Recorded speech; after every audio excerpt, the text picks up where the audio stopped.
into it, man. We have so much to unpack, and take us back to that day. Yeah. So before March 1st, 2008, we were working a bunch of hours at a place called TVA, which is a power plant. And my dad owns his own company, like I said, so I was working for my dad, but we were working at a power plant where we was working at, not very far from my house, probably 45 minutes from my home.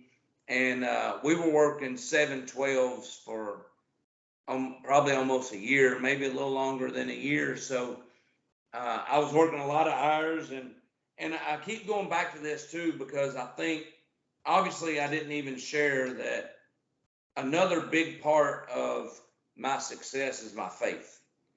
And I feel like God has plans for everybody, and sometimes we don't understand why we go through certain things.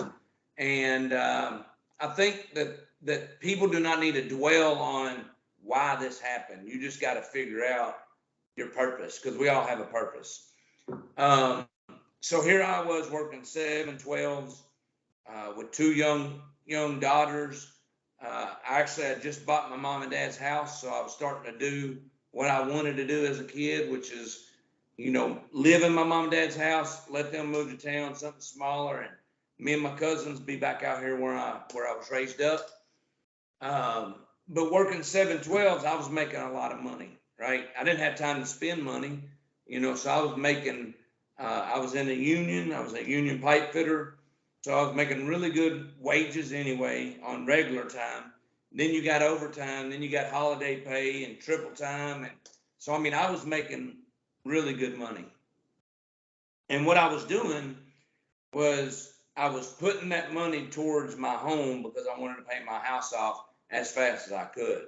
So I was putting 2 or 3 times as much on my house to try to get the loan down to nothing. By the time March 1st of 2008 happened, I almost had my house paid for. I was 29 years old. And I think back at that, and the reason I say that is because that must have been the plan, to have something almost paid for that I didn't have to worry about. Was I going to lose my home? Was I going to be able to still stay where I was? It was kind of almost taken care of before March 1st, 2008. But on March 1st, 2008 was one of the first days I was off work. I decided that I woke up that morning, and my wife obviously had a lot of chores for me to do around the house. And in Owensboro at the mall, there was a little train ride you could go on, like a little kiddie train ride. And I told Jenny, I was like, hey, I'm going to wake up in the morning. I'm going to take the girls to the mall and put them on this little train ride. So we went to the mall, and I met my sister there, actually, and she has a daughter that's in between my 2 daughters' age. So Billy Grace, again, 21 months old. Campbell's 3 months old. Go to the mall, go on this little train ride, come home. When we get home, I told my wife, I said, hey, I'm going to put the kids down for a nap. And I said, I'm going to kind of just do some honeydew chores or whatever. And really, I know I'm going to talk about my book later. I go into a lot more detail in my book. But some people had came over. My wife's brother was about to get married. My wife was a graphic design major, so she was going to make wedding invitations for her brother and fixing to be sister-in-law. So they came over, and she had a couple kids, her brother and a couple friends with them. And I don't know how old they were at the time, maybe 8, 9, 10 years old. So anyway, they come in, and I tell my wife, I said, hey, while y'all are working on the computer, me and the boys are going to go outside and play a little basketball. We're going to do something. So, because I love kids. I absolutely love being around kids. So we go out in the driveway and play a little bit of basketball. And then one of them said something about, hey, let's go on a 4-wheeler ride. And I was like, yeah, that's fine. I'll take you around my grandfather's farm. And I know I already said this, but you got my house, my uncle's house, my grandfather's house, my other uncle's house.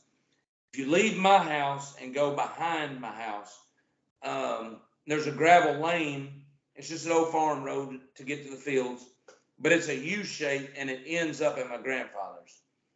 So I told the boys, I was like, hey, we'll just go ride around the farm real quick. It's going to be a 10-minute ride, 5-minute ride. We'll come home.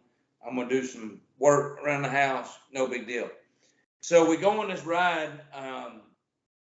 And people's got to remember, I've been around this farm for 29 years. Every single day I've been around the farm. So I've been around this farm millions of times, probably billions of times, you know. So I know, and I tell people, it's just like when you go to your home and you wake up in the middle of the night, you want to go use the bathroom. You don't have to worry about, are you going to trip over your shoes, or you have to turn the light on because you know your house well enough. You can walk to the bathroom in the dark, do your business, walk out, go to bed, no big deal. I felt the same way going around my grandfather's farm. So I'm kind of like looking across the field and just kind of going slow. Long and short, there's the U-shape, the second turn. There's a culvert there. It's the only place you can cross.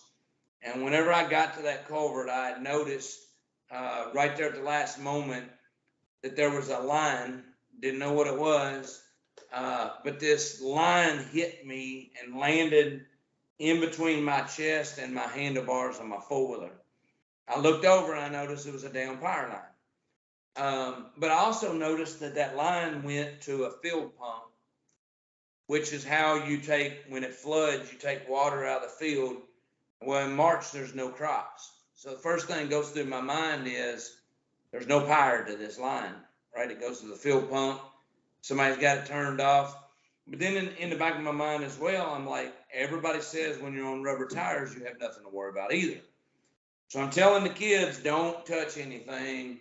And I'm trying to figure out what I can do. And the only thing I can do to get off this line, I had to raise it up to back up, go forward, because it was stuck between my handlebars and my body.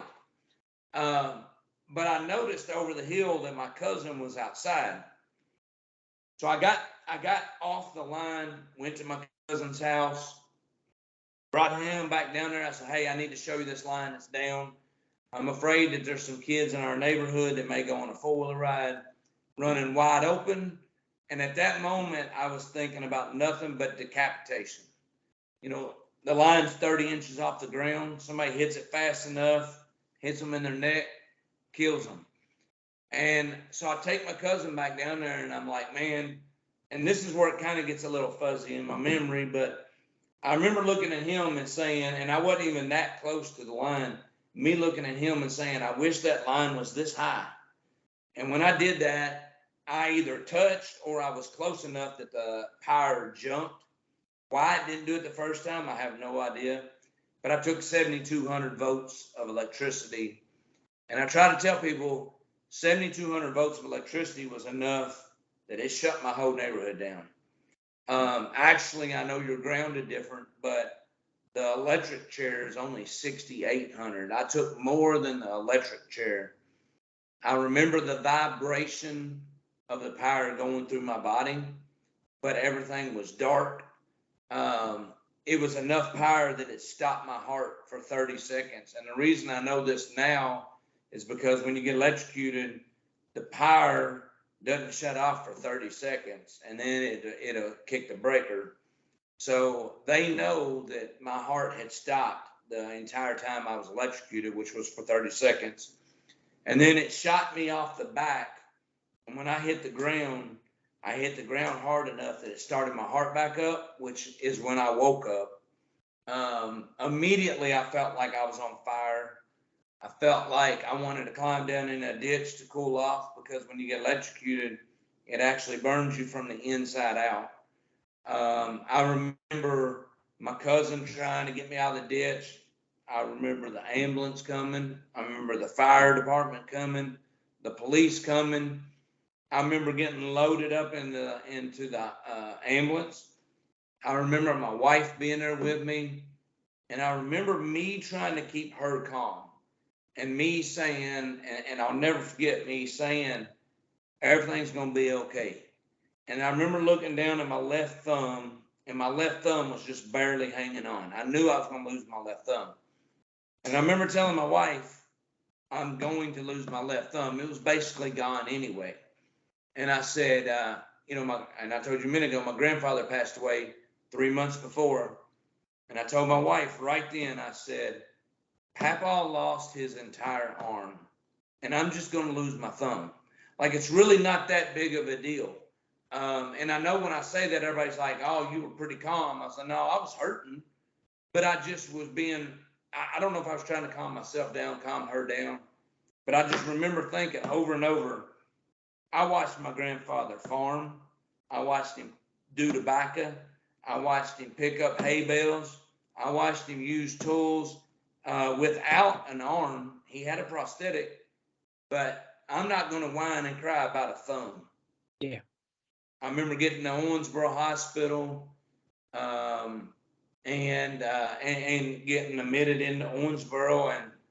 And I don't know if there's any questions before I get from Owensboro. I want to kind of take a pause for just a second for the healthcare providers, for the people that are not healthcare, and then the healthcare providers. So, you are a patient, and the only thing you can see is what you physically see is your thumb. But what you're not realizing at the time, that the injury is actually occurring inside of your body, which obviously, as you can see from, your arms. So at what point did you realize this is much bigger than a thumb injury? So several days. Really? Okay.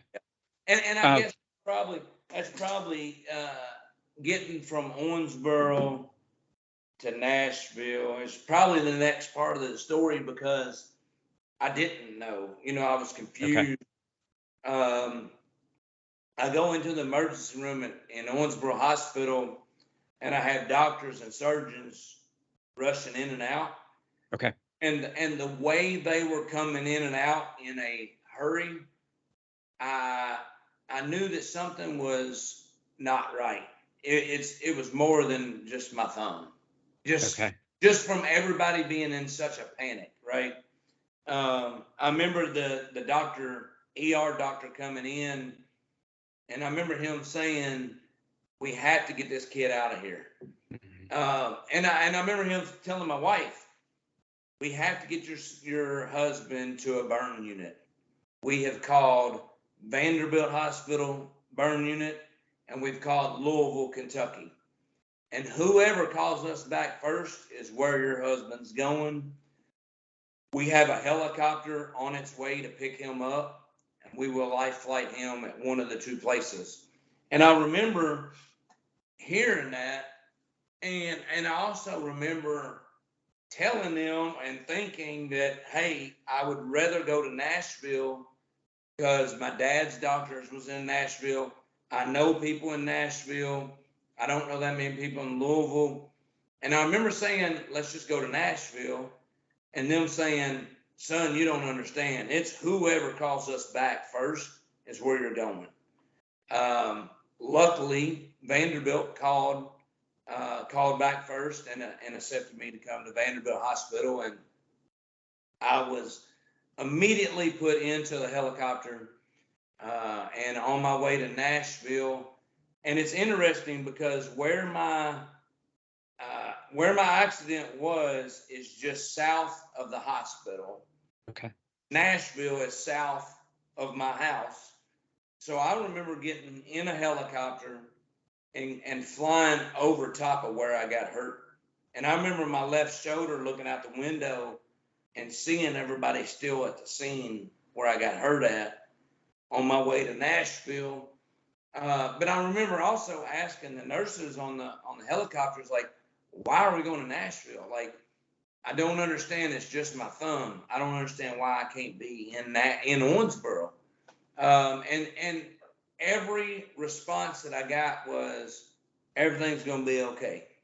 Everything's going to be okay. That's it. That's all I knew.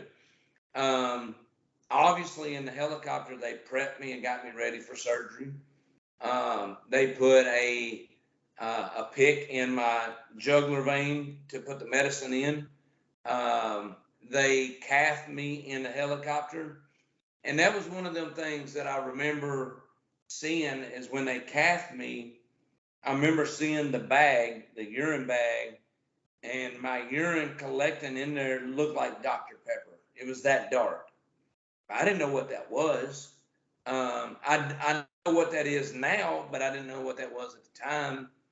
I remember getting to Nashville, getting unloaded, and going into a room that reminded me of a morgue. Everything was stainless steel. Had no clue where I was. And that room that I went into was hydro.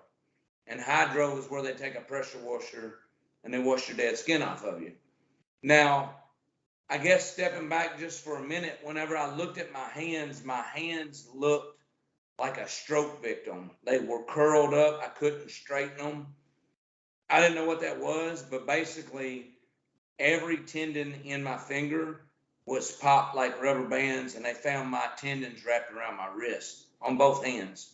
So my fingers would have never worked. Anyway, I have recently found out so much stuff. When you get electrocuted, it burns you from the inside out. It causes poisonous toxins and blood in your body. That has to go somewhere. It goes through your kidneys, which is why my urine was so dark. So my kidneys were shutting down. I found out that all 10 tendons were popped like rubber bands. I found out that when you get electrocuted and it burns you from the inside out, you get burns. My whole right arm was 3rd-degree burns, so I had skin graft on my whole entire right arm. I remember seeing it, and I remember seeing that it was kind of swollen and almost looked like a really bad sunburn with even liquid underneath the skin, like just a really bad burn, and it was white, like dead skin. I didn't know what it was at the time. So I found a bunch of that kind of stuff out after I woke up. But as soon as I got to Vanderbilt, they waited on my wife to sign release forms to amputate whatever they had to amputate, do a blood transfusion, and take me to surgery. So I was immediately, once they signed papers, I was put into an induced coma. I was in an induced coma for 3 days. They amputated both arms immediately that night, but I had no idea. So in my mind, I'm just thinking that it's my thumb and that's it. Okay. If you like this episode, check out the full podcast right here. If you want to see more videos, you need to check out right here. Remember, the most important person you're ever going to lead is you.